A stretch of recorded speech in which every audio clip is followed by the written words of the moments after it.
La Llorona. They say the legend of La Llorona is a sad story about a woman crying and wailing for her children close to a river. This is that story.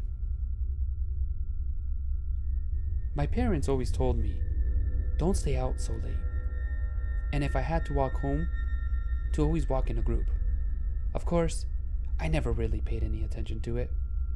But one night, I was gonna regret that decision. It was 2 o'clock in the morning, and I had just finished drinking with my friends.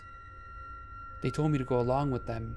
I told them that it was alright, that I was gonna make it home. I lived out in the countryside, where lots of woods, forest was just covering everything. It was alright.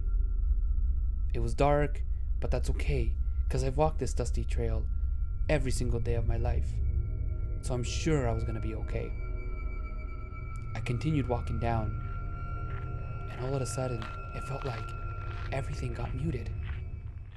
This wasn't right. As I stopped to listen, I heard something out in the distance. It sounded like a woman. I felt that she was in distress. I walked in the forest, yelling, "Do you need help?" But no response.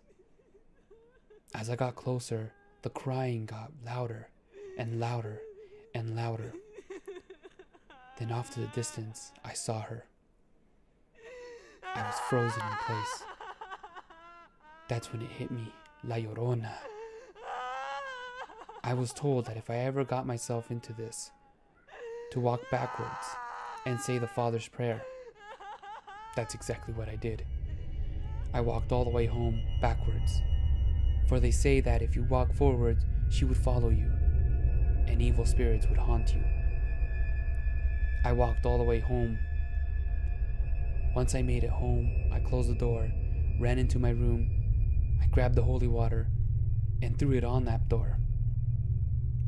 The next day, I didn't want to tell anybody what I saw.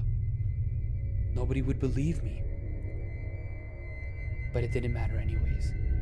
I was frightened, and for 2 weeks, I was unable to talk.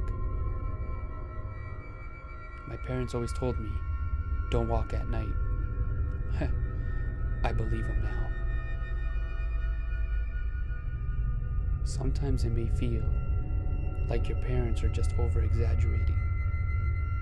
But sometimes what they say is true, and it's best to take their advice.